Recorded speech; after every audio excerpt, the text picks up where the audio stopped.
For World Book Day this year I'm going to be sitting in my studio making some work for a new book, I think. And I thought to celebrate World Book Day and International Women's Day I would read this book. It's a book that I wrote, and at the time when I was illustrating The Lost Words, James Mayhew was illustrating Mrs. Noah's Pockets. Something about Mrs. Noah that I really like, and I very much aspire to be like her. And this is part of her story, hopefully just the first part.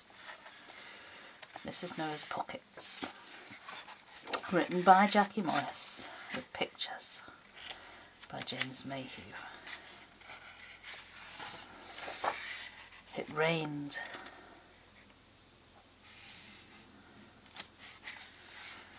There's Mrs. Noah standing on a hill. I love the textures in this painting.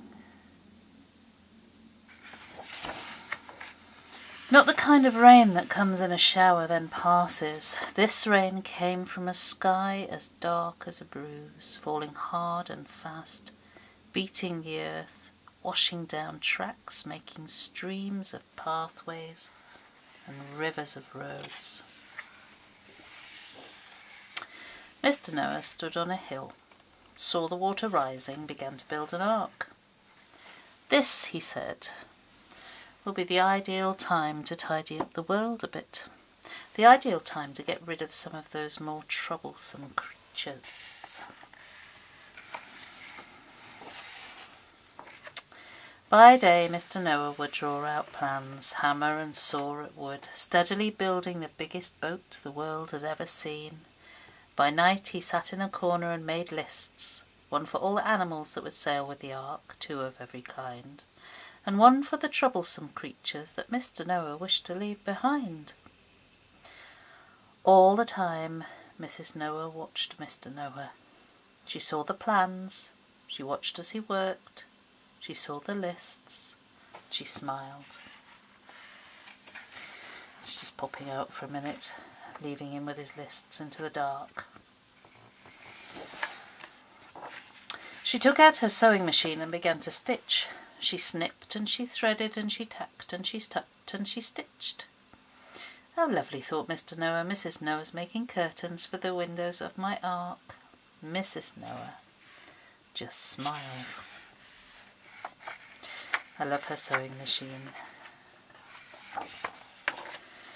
When the ark was finished, Mr. Noah gathered together the animals from all around the world, 2 by 2, and took them into the shelter out of the rain. Mrs. Noah went for one last walk, wading through the water into the heart of Mythica Wood on errands of her own. At last all were gathered inside the ark. It heaved with animals large and small. Mr. Noah had been too busy and important to notice that there were no curtains at the window. Mrs. Noah wore a brand new coat, stitched and snipped and tucked and turned, with a hood and a cape and very deep pockets. Lots of pockets.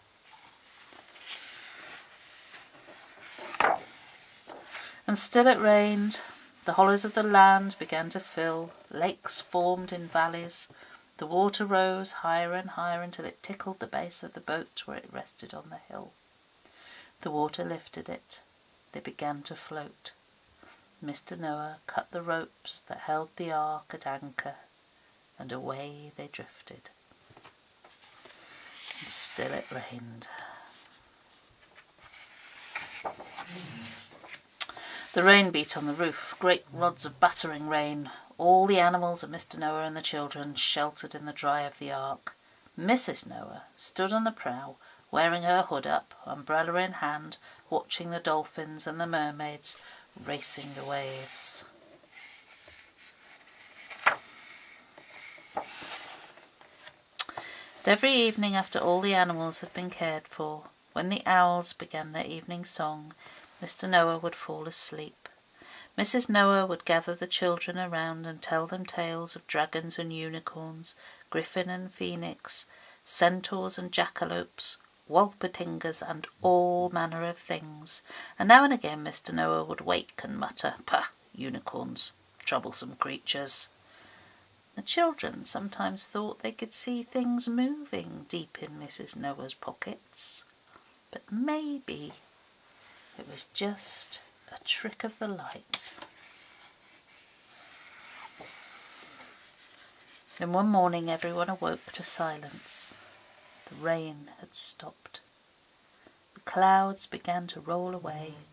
The sky was the most beautiful cornflower blue. Everyone waited, everyone watched as Mr. Noah sent out a raven to search for land. Later that day the raven came back. No land anywhere. It seemed the world had drowned in all the rain.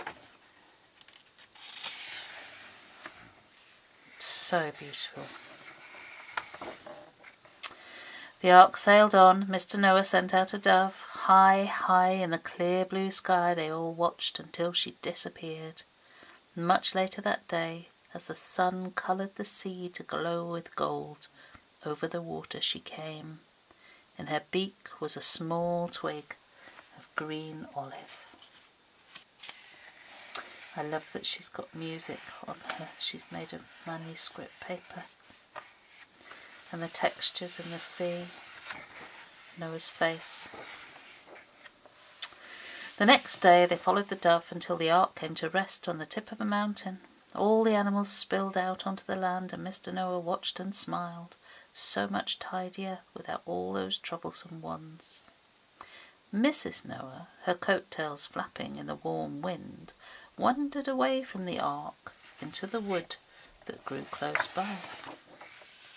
And here, one at a time, she emptied her pockets, being very careful to lift the creatures all out, setting them free, 2 by 2, into the new land. There's a minotaur, and all manner of troublesome things. I do love Mrs. Noah.